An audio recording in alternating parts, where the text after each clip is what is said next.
Olá, pessoal, boa noite a vocês. Estou aqui com o Caio Mirabelli. A gente andou furando, eu e o Caio, ele tem uma agenda lotada, eu também, mas estamos aqui, né? E hoje nós temos um assunto que foi muito pedido pelos internautas, que nós vamos falar morte, vida após a morte. Como é isso? O Caio é um projetor consciente, além de ter escrito aí mais de 70 livros que estão sendo lançados aí, né, Caio? Então, o Caio sabe dizer isso claramente. Tudo bem, Caio? Como vai você? Boa noite, Cris, tudo bem? Para quem não me conhece, sou Caio Mirabelli, sou professor de Conscienciologia, sou escritor, blogueiro, colunista, palestrante, advogado. Estamos aí para responder qualquer tipo de dúvida. Miriam Lopes, do Maranhão, mandou a primeira pergunta aqui. Explique detalhadamente o que ocorre quando a pessoa morre. Ok. Quando a pessoa morre, ela descarta o seu corpo físico, esse corpo de carne aqui que ela utiliza, e passa a se manifestar com apenas dois corpos, o corpo mental e o corpo emocional. Na linguagem da Conscienciologia, o corpo mental é o mental soma, é um corpo afórmico, e o psicossoma, o corpo emocional, que é o corpo que se materializa nos casos de assombração, poltergeist, etc.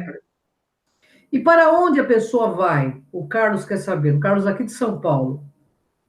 Para onde ela É uma pergunta muito complexa. Então, vamos lá. Existem milhões, bilhões, trilhões, zilhões de dimensões espirituais. Tá? Não é apenas uma ou duas, são zilhões incontáveis.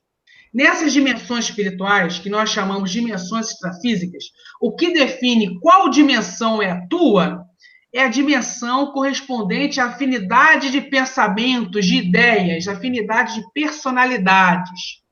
Eu vou dar um exemplo aqui. A psicologia costuma falar que são 4 tipos de personalidade que existem: a racional, a idealista, a guardiã e a artesã. Vamos supor que eu seja da personalidade idealista. Daqui a 1000 anos, quando eu morrer, porque eu não quero morrer agora, quero ficar mais um pouquinho aqui, o que vai acontecer? Eu vou para uma dimensão espiritual onde tem espíritos, consciências extrafísicas da mesma personalidade que a minha. Também são da personalidade idealista. Chegando nessa dimensão, o que vai definir qual comunidade extrafísica eu vou viver dentro dessa dimensão é a comunidade referente à afinidade de pensamentos e ideias. Se eu sou um espírito de personalidade idealista que é afinizado com ideias jurídicas, ou seja, eu trabalhei a vida toda com o direito, eu sou um jurista, eu vou viver na dimensão idealista, na comunidade dos idealistas juristas. Tem okay. aqui um exemplo bem complexo. Vou dar um exemplo agora fácil. Se você é da personalidade artesã, você morre, vai para uma dimensão espiritual onde só tem espíritos da mesma personalidade que você, artesã, e a comunidade espiritual que você vai viver é afinizada com os seus pensamentos e ideias. Se você é um atleta, você vai viver numa comunidade de espíritos artesãos que são atletas, que são afinizados com o mundo do atletismo. Eu acho que eu respondi. Qualquer dúvida, a gente aprofunda mais para frente. Tá bom, vamos sim, Caio. Tem mais perguntas aqui. Caio, eu tive um EQM, a Márcia Lopes, né? Aqui também de São Paulo, eu tive um EQM e eu cheguei próxima ao túnel de luz. Todos veem esse túnel ou não? Ou tem pessoas que não veem? Porque ela conta que a pergunta foi longa, então eu tentei. Ela conta na história dela que ela teve um EQM, um acidente automobilístico, né? E que ela chegou próximo e viu esse túnel de luz, viu a vida dela passando. Todo mundo vê esse túnel de luz ou tem gente que não vê? Esse fundo com luz. E isso é muito relativo, isso não é regra. Por incrível que pareça, apesar de existir muitos relatos que DVQM vê o tal túnel de luz, inclusive livros religiosos mencionam esse túnel de luz, isso não é regra. Isso não é regra. A regra não existe nesse caso, porque quando a pessoa passa com o EQM é uma experiência de quase morte. É quando o seu psicossoma o corpo emocional, que é o corpo que se vê em assombrações e poltergeist, quando ele se descoincide do corpo físico, do corpo de carne, tá? Isso é que a pessoa ela é obrigada a se projetar consciencialmente, uma projeção astral forçada. E ela só retorna para o seu corpo físico depois de um certo tempo, quando o corpo físico começa a ter reabilitações neurológicas, ele mesmo puxa o psicossoma de volta para o corpo físico, para o soma. Quando isso acontece, eu já vi relatos também diferenciados de pessoas que não viram túnel nenhum, de pessoas que viram a equipe médica mexendo no seu corpo por uma determinada cirurgia, de pessoas que conversaram com parentes já falecidos há anos atrás, pessoas que já conversaram com artistas super famosos, já falecidos anos atrás. Já conheci casos de pessoas que, em vez de ver espíritos humanoides, viram extraterrestres alienígenas projetados ali, conversando com ela, observando o processo. Então, assim, cada caso é um caso, e o túnel de luz branca, o final do túnel de luz branca, não é regra, mas é uma incidência muito alta desse fenômeno de ver uma luz. Mas não é regra, não. O Gustavo, de Minas Gerais, ele pergunta o seguinte: Caio, nas dimensões extrafísicas, as pessoas estudam, namoram, fazem sexo, como é que funciona? E excelente pergunta, excelente pergunta. Vamos lá, a dimensão extrafísica, espiritual, tá? Ela tem níveis. Ela tem níveis. Então, vamos desenhar aqui. Volto a repetir. Na dimensão espiritual de uma personalidade específica, essa dimensão, para vocês entenderem, imagine o planeta. É uma dimensão espiritual. Não o planeta nosso, Terra e Marte, não. Mas a dimensão espiritual, imagine como se fosse um planeta. Dentro desse planeta tem cidades, comunidades. Okay. Então, o planeta, essa dimensão extrafísica, é de uma personalidade específica. Então, ela colhe, ela recebe espíritos daquela personalidade. Chegando lá, esses espíritos serão agrupados em cidades, comunidades diferenciadas. Essas comunidades, a regra de habitação nelas é quais os pensamentos e ideias que você foi afinizado ao longo da sua vida. Uhum. Então, se você é atleta, você vai para a comunidade dos atletas. Se você é jurista, para a comunidade dos juristas. Se você é médico, para a comunidade dos médicos. É assim, essas cidadelas, comunidades. Só que nessas dimensões existem hierarquias, existem degraus, existem graus diferenciados. Então, o planeta é uma dimensão extrafísica de uma personalidade. Você tem as suas comunidades, são da minha personalidade, com pensamentos e gostos diferentes, e tem seus degraus. Nível 1, nível 2 e nível 3. A personalidade que for pouco evoluída fica no nível 1. A personalidade um pouquinho mais evoluída, nível 2. Muito mais evoluída, nível 3. Dentro dessa dimensão. E dentro dessas comunidades, tá? Lá, o certo, em regra, é você, sim, assim que morre, chega lá e você ser atendido por uma equipe médica no hospital extrafísico, para você ter ajuda, auxílio em se limpar e dissipar energias densas que você acumulou na sua vida na Terra. E lá também tem cursos técnicos, faculdades, universidades, para que você tenha uma profissão, que você atue lá e possa evoluir lá, e para que você tenha potencialidades para quando você reencarnar neste planeta ou em outro, você aplicar, externar, exteriorizar. Então, você estuda lá para adquirir potencialidades, você evoluir lá, e quando reencarnar aqui, você aplicar aqui e evoluir aqui. Com relação ao sexo, como eu te falei, existem dimensões, existe uma dimensão em graus nessa dimensão, tá? No nível 1, como todo mundo ainda é recém-chegado da intrafisicalidade, do físico, eles ainda possuem vícios carnais. Não estou falando de caráter, estou falando de vícios carnais, que o bom caráter e o mau caráter ambos têm. Esse povo que tem vícios carnais, eles fazem sexo sim lá. Sim. Agora, quando você vai mudando de degrau, de patamar evolutivo dentro dessa dimensão, o sexo já não é mais utilizado, requisitado. Entendi. Tem mais uma perguntinha aqui, viu, Caio? Acabaram de me enviar aqui. Você está falando nisso, o pessoal me manda no Zap, sabe? Porque eu tenho um grupo, o pessoal acaba me mandando.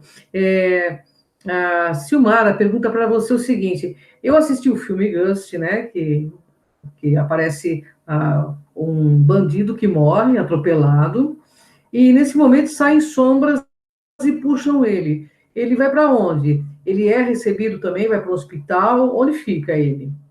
Vamos Você falar. assistiu o filme? Eu assisti o filme muitas vezes.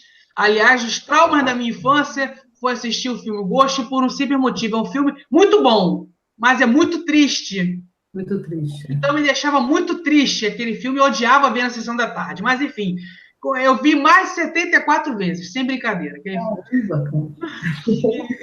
Então é o seguinte, com relação ao bandido, cada caso é um caso, tá?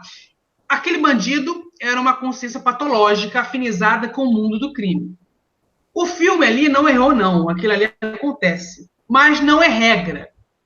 Tem casos em que o bandido morre, a consciência patológica morre, e ela diretamente, pela afinidade de pensamentos e personalidade, vai para a dimensão da sua personalidade. Só que a dimensão da personalidade dela não é uma dimensão sadia, cosmoética. É uma dimensão patológica e anticosmoética. E lá ela vai pela afinidade de pensamentos e ideias no automático.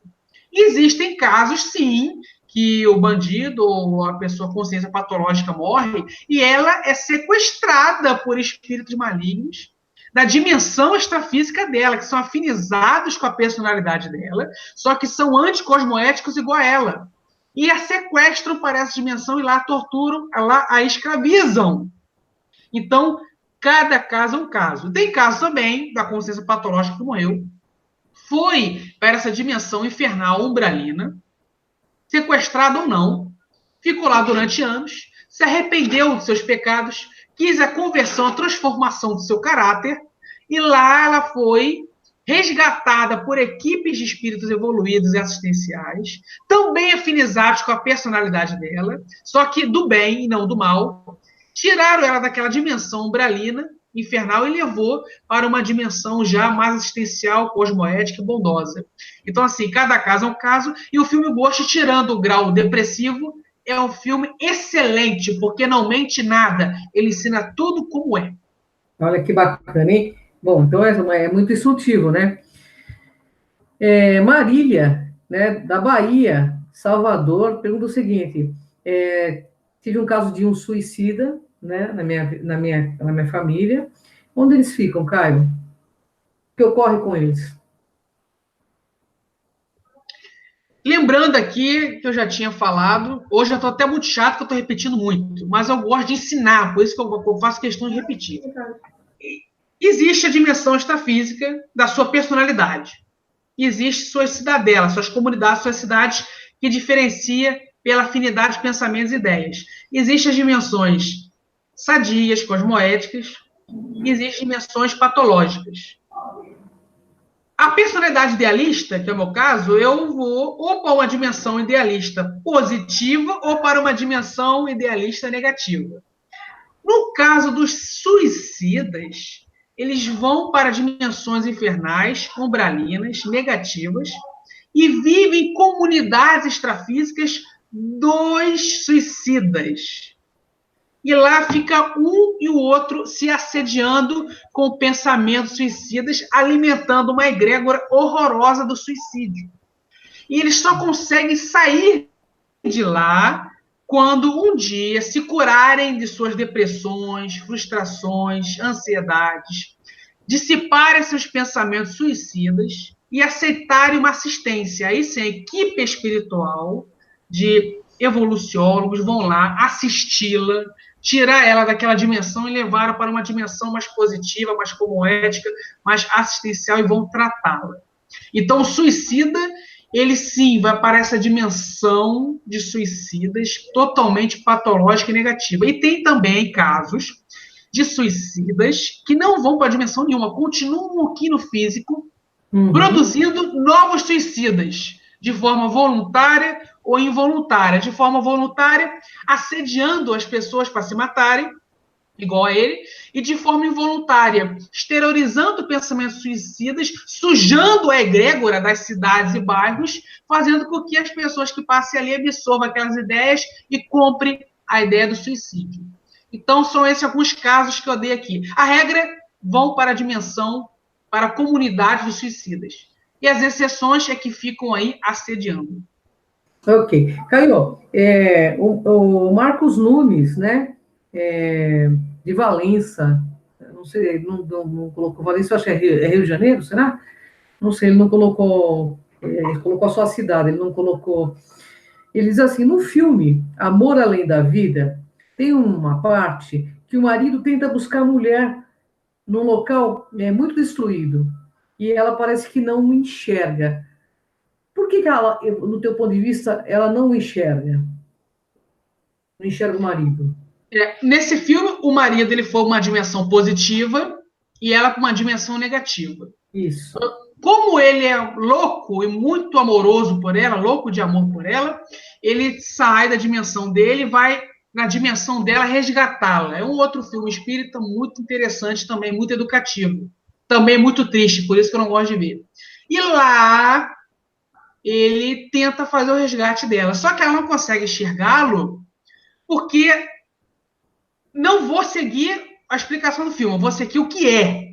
Ela não consegue enxergá-lo por causa da diferença energética. Como ele é luz, ele, sem querer, faz mal a ela, porque a luz incomoda as trevas e ela está no negativo. Então, ela só consegue enxergar quem está na mesma vibração energética dela. E não quem está numa vibração diferenciada e superior. Por isso a dificuldade dela no filme é enxergá-lo. É isso. A diferença energética, a diferença vibracional é que impedia ela de interagir com ele, de enxergá-lo. Talvez essa também seja a nossa dificuldade de ver toda hora os nossos amparadores, né, Caio? Talvez tenha essa dificuldade nós também aqui, não temos? Sim, por causa da diferença energética. E olha que o nosso aparador ele é mais evoluído que a gente, mas não muito. Nós somos 0, ele é 5. Nós já temos muita dificuldade de interagir com eles. Imagina com os espíritos mais evoluídos que os amparadores, que é o caso dos evoluciólogos, que é 10, e do serenão, que é 1000. É mais difícil ainda. Nossa, é difícil. Tem uma pergunta da Marisa Leme, ela é do Piauí. Ela falou assim, ela diz assim: Caio, eu li um livro chamado Aconteceu no Centro Espírita. Eu não li, então não sei se você leu, mas enfim. Ela conta a história de que uma pessoa que trabalhava muito com espiritualidade acaba no umbral. Por que isso ocorre com alguém que é pai de santo ou encarregado de uma casa espírita? E o cara ele não tinha luz própria. Quando ele chegou lá, a história mais ou menos que ela deu detalhes aqui, é que o cara chega lá e ele fica indignado, porque ele trabalhou muito para a espiritualidade, mas ele não tinha luz própria. Não, nada a ver. Vamos com calma. Antes de eu iniciar a resposta dessa pergunta, que foi até uma pergunta cômica, É que eu não eu estou aqui li. imaginando o personagem chegando no espiritual puto. Chega a ser cômico. Ele é considerado, né? Pô, mas eu fiz tanto, não ganhei nada.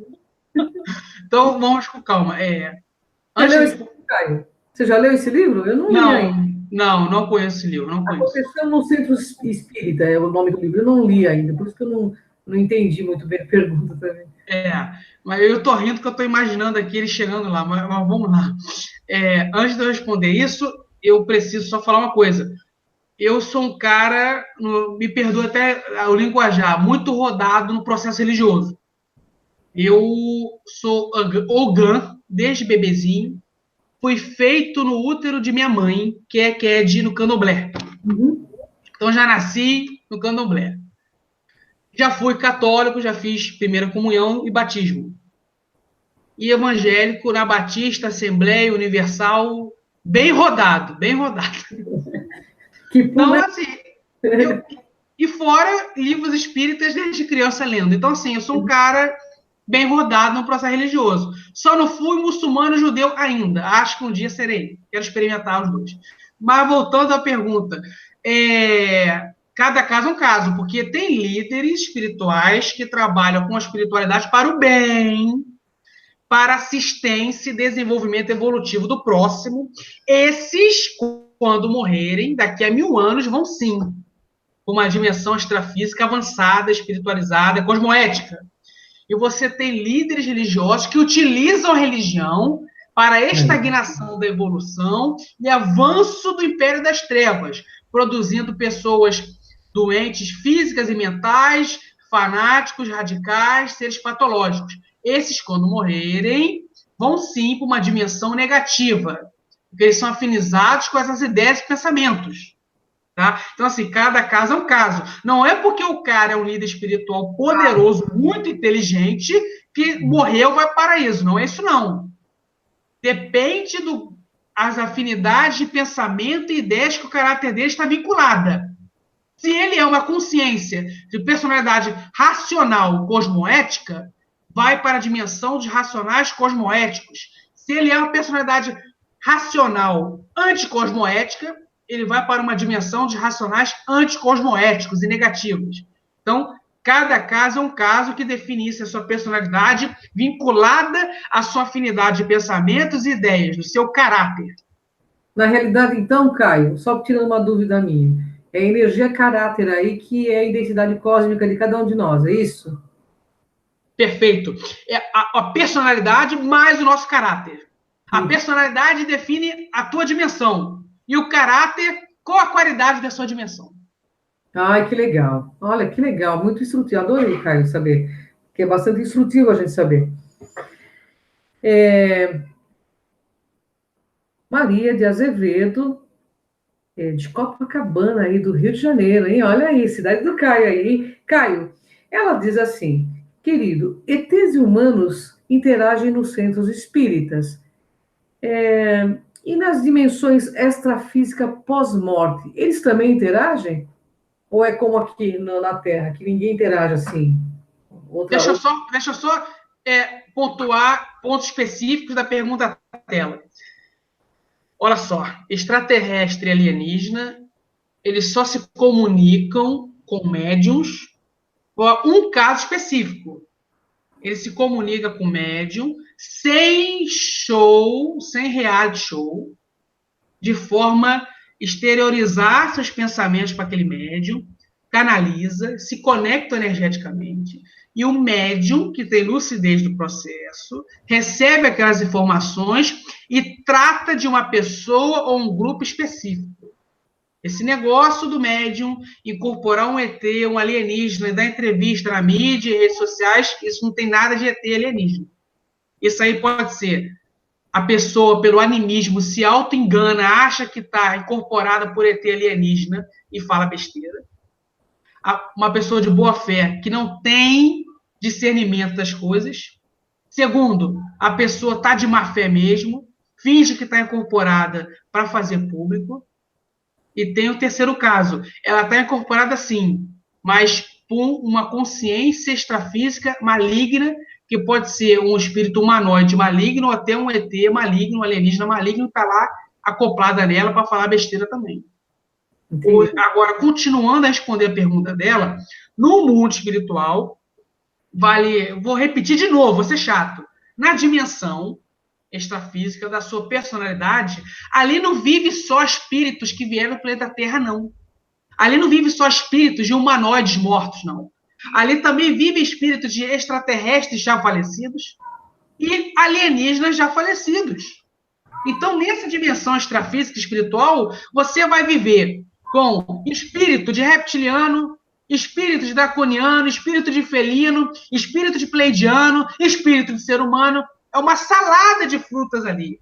Porque a dimensão espiritual ela recebe todo mundo que dessomou, descartou seu corpo físico, não interessa qual, se é humanoide, ET ou alienígena, e vai para aquela dimensão porque é afinizado com aquela personalidade daquela dimensão e com os pensamentos e ideias das comunidades daquela dimensão. Não interessa se é humano, ou alienígena ou ET. Todo mundo vai para lá. Todo mundo é consciência aí, né, Caio? Todo mundo é consciência. É isso aí, independente do planeta que tenha passado a experiência, né? Tem mais aqui, hein, Caio?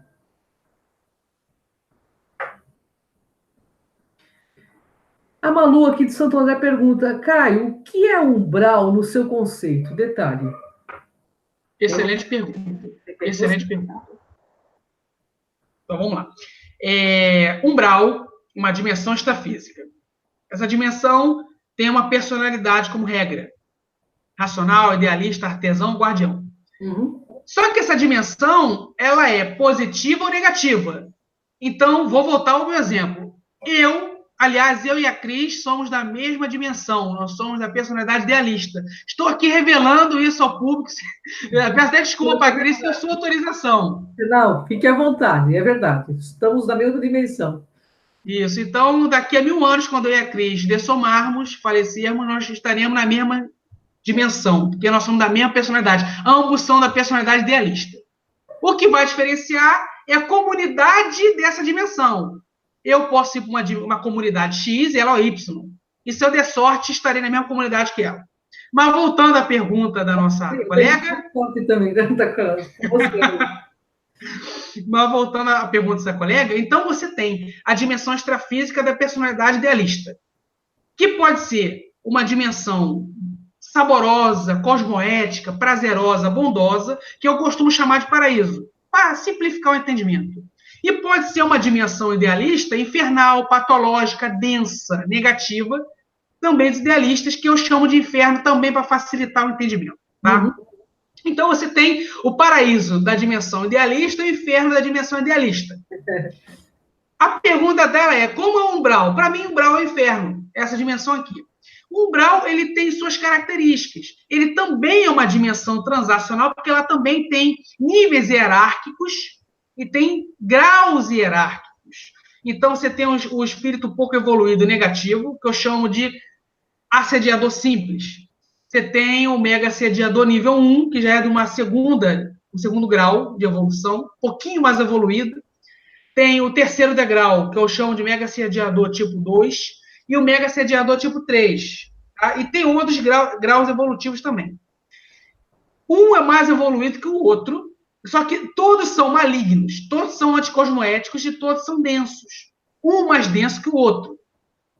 Nessa dimensão se predomina a anticosmoética é a regra. Então, ali você vai encontrar criminosos, homicidas, estupradores, traficantes, torturadores, você vai encontrar de tudo ali. E eu gosto muito de bater numa mesma tecla, aliás, muitas religiões concordam comigo, outras discordam de mim, que é o seguinte, a evolução não é só de quem é bonzinho, não. Infelizmente, o mal também evolui, e o mal não está de bobeira. O mal não é bobo, ele sabe brigar, ele sabe se desenvolver, ele sabe evoluir, ele sabe sabotar a evolução do outro, ele sabe concorrer. Tá? Então, tanto na dimensão do paraíso, na dimensão infernal, há espíritos muito evoluídos e pouco evoluídos. O que diferencia uma dimensão da outra é que no paraíso, dos idealistas, os espíritos que estão lá são cosmoéticos. Os espíritos que estão lá são do bem. E na dimensão idealista infernal, os espíritos que estão lá são malignos, são anticosmoéticos, são negativos. Ok, Caio. Tem mais aqui, perguntas, hein?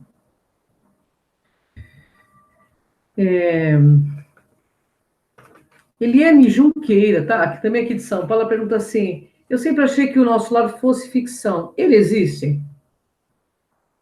Excelente pergunta. O Nosso Lar foi o único filme que eu já vi na minha vida que ensina o mundo espiritual com perfeição. O Ghost também é muito bom. O outro filme aqui mencionado também é muito bom. Mas os três são excelentes. Mas por que o Nosso Lar é superior? Porque o Nosso Lar não tem nada de depressivo.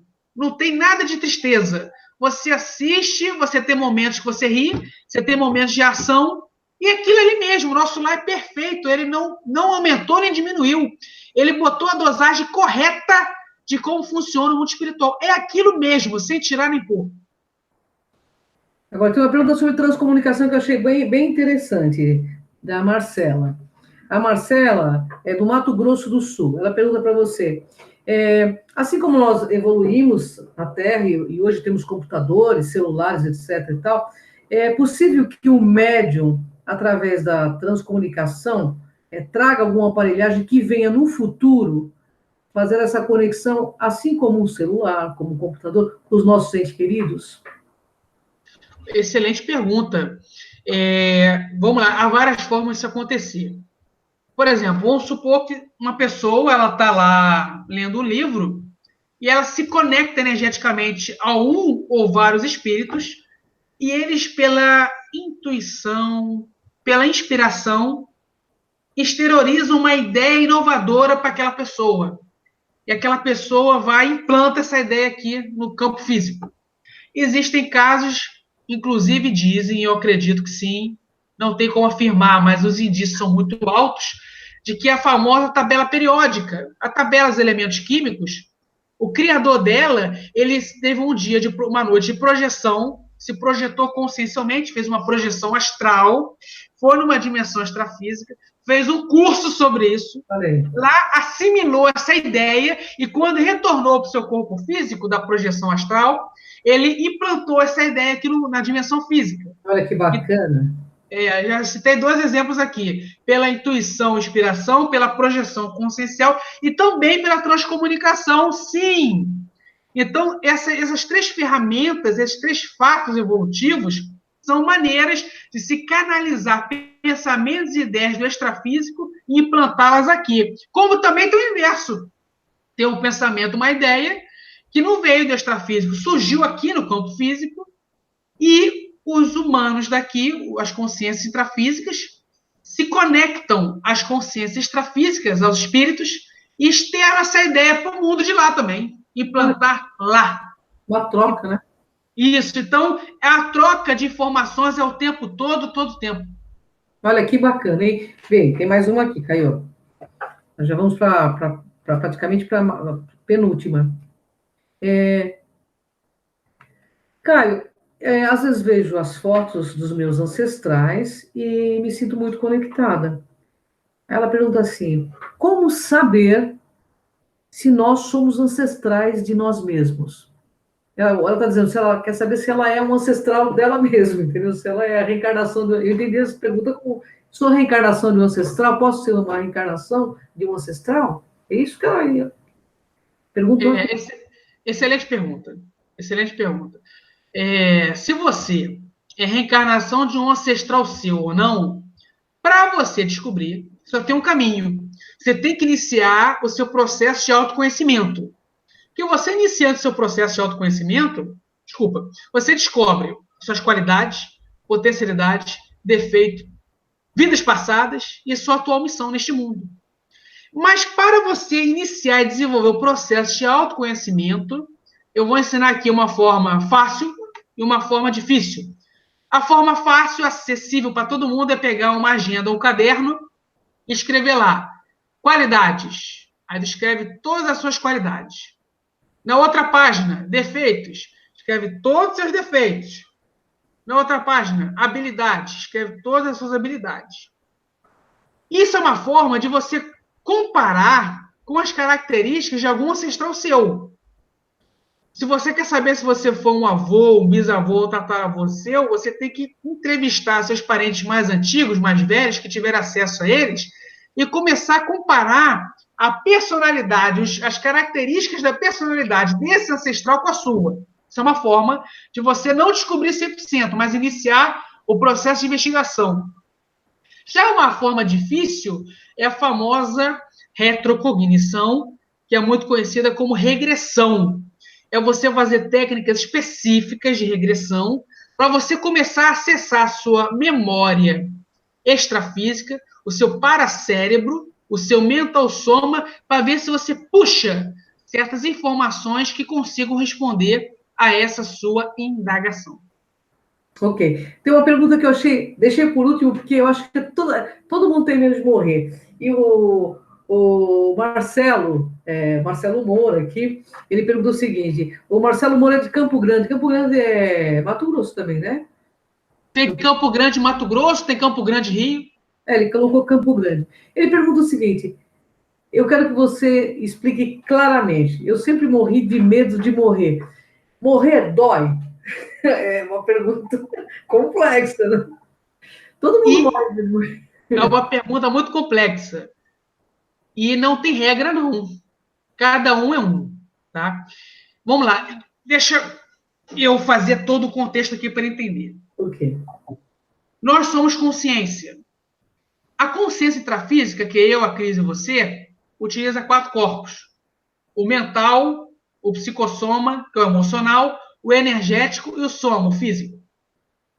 Quando a consciência ela é saudável, ela tem discernimento, domínio energético, ela tem uma morte tranquila. Como é que funciona a morte dela? Ela descarta o corpo físico dela, joga para fora. Ela descarta o corpo energético, joga para fora e passa a se manifestar de mental soma e psicossoma. Pronto. Nesse processo não há dor nenhuma e deveria ser assim para todo mundo. Mas existem consciências patológicas complicadas que dificultam a vida. E, infelizmente, a grande maioria da massa. No caso deles, eles descartam o corpo físico.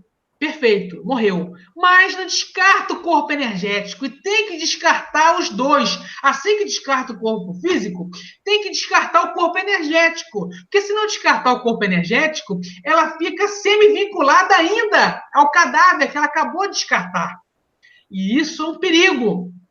Porque como o corpo energético que ela não quis descartar ainda está nela, ela tem pequenas conexões com o cadáver que ela descartou. Então, se aquele cadáver ainda tiver picos de funcionamento do seu sistema neurológico, ela pode sentir dor sim. Ou o sistema neurológico grita naquele cadáver, parte dele que ainda sobrevive à morte, porque nem todos os órgãos morrem automaticamente assim que se descarta o corpo. O fígado, por exemplo, demora 24 horas para desativar. O cérebro demora de 20 a 22 horas para desativar. Então, não é todos os órgãos que morrem automático. Por ela estar vinculada ainda a esse cadáver, pequenas conexões, as vibrações neurológicas dele, que podem ser de dor ou ardência, vão para o seu corpo energético, que vai para o seu psicossoma, que vai para o seu mental. Ela pode sentir dor sim nesse caso.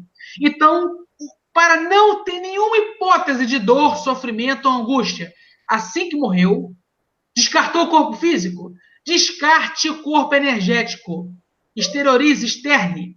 É só um adendo. As assombrações aí que se vê diariamente, frequentemente, é um espírito que está com o seu mental soma, o seu psicossoma e também seu energossoma. Ele não descartou seu energossoma. Por isso que a imagem dele é uma imagem densificada. Entendi. E ainda soma com a absorção do ectoplasma, que também é uma energia densa que está no ambiente, ele fica mais densificado, fica mais visível ao olho nu, aos olhos de carne. E essas assombrações aí, na sua maioria das vezes, são consciências patológicas que morreram e não estão conseguindo descartar seu corpo energético e precisam de ajuda e assistência. Caio, você, agora a pergunta minha final, né? Porque você deixou uma interrogação, eu preciso tirar essa dúvida. Você falou descarte. Como é que descarta? É como tirar uma meia? Como que funciona isso, Caio? Você fala de uma forma fácil, que você sabe, deve saber fazer. Explica pra gente como que funciona. Excelente pergunta. Tem 2 formas de você descartar o energossoma, o corpo energético. Para quem não sabe, o energossoma é o holochakra, o conjunto de chakras que a pessoa utilizou quando tinha um corpo físico. Morreu, descartou o corpo físico, vive com o holochakra. Tem que descartar, não precisa mais deles. Como é que se descarta? Ela tem que fazer uma técnica energética específica, vou dar aqui nomes. Ela pode fazer o circuito fechado para provocar o estado vibracional. Circuito fechado é você imaginar um círculo verde no alto da sua cabeça, que percorre todo o seu corpo. É uma técnica energética que ajuda a descartar o energossoma, o corpo energético. Quando você faz o circuito fechado, imagina um círculo verde no alto da cabeça, ele passa por todo o seu corpo, varrendo todo o seu corpo. Ele dissipa as energias densas que estão ali, e ele provoca o estado vibracional. Então, todo o seu psicossoma fica latejando, junto com o seu energossoma. Quando todo o psicossoma e o energossoma ficam latejando por causa da técnica do círculo fechado, do circuito fechado, você descarta ele sozinho. Uma outra forma de você descartar o energossoma. Demora, mas descarta. A famosa meditação. Morreu, ainda está com energossoma? Medite. Aplique a meditação, porque por ser uma técnica energética, ela consegue dissipar seu energossoma. Terceira forma, não está conseguindo dissipar seu energossoma, seu corpo energético. O que fazer? Clame por ajuda. Assim que morre, se tem uma equipe extrafísica positiva à disposição para te socorrer e assistir. É só você pedir ajuda, clamar ajuda, que essa equipe vem e descarta a energossoma para você. É isso. Bom, Caio, eu só tenho que agradecer, é sempre muito gostoso, prazeroso fazer esse programa com você. E eu peço desculpa aos internados, porque o pessoal estava me cutucando essa semana. Cadê o Caio? Pessoal, dessa semana realmente o furo foi meu, porque assim, tá lotada de coisa para fazer. Mas na semana que vem, Caio, se você puder, a gente faz pelo menos 2, tá? Na semana que vem, acho que vai ser mais tranquilo, eu espero, né? Porque não depende só de mim, depende das pessoas que eu trabalho também. Mas, Caio, eu te agradeço muito, gratidão por compartilhar tanto conhecimento conosco, e eu quero que você encerre esse programa, claro. Vamos lá, eu primeiro agradeço a Cris pela disponibilidade, por estar aqui nos ajudando a esclarecer dúvidas. Eu agradeço aos espectadores pelas perguntas que foram muito interessantes e capciosas, isso é muito bom. Quem quiser se aprofundar no estudo da Conscienciologia, há várias formas. Pode acessar meu canal, que se chama Conscienciologia Evolutiva, ou o canal da Cris, que é o Kun TV. Lá também tem vários vídeos meus e de outros pesquisadores. Você pode acessar meu blog, que é o www.cienciasdoinfinito.blogspot.com.br. Você também pode adquirir algum livro meu. Eu já publiquei 2 e já registrei 77. Mas os 2 que eu publiquei se chama A Conscienciologia Evolutiva e As Consciências do Universo. As Consciências do Universo até trouxe hoje para cá. Inclusive, a Cris já leu dela também. Muito legal, muito legal. Uma coisa que eu gosto muito do Caio, pessoal, é que ele é muito didático. Eu acho que ele, assim, ele veio para fazer o que ele faz, e eu sei que ele faz com muito amor e com muito respeito. Caio, gratidão, espero poder contar com você, peço desculpas, né, a você, ao nosso internauta, porque dessa vez quem furou fui eu, mas foi por motivos de trabalho de fato, ok? Bom, pessoal, gratidão a vocês, são 6 milhões a nossa página que seguem a gente. Até o próximo programa com Caio Mirabelli. Até mais. Gratidão.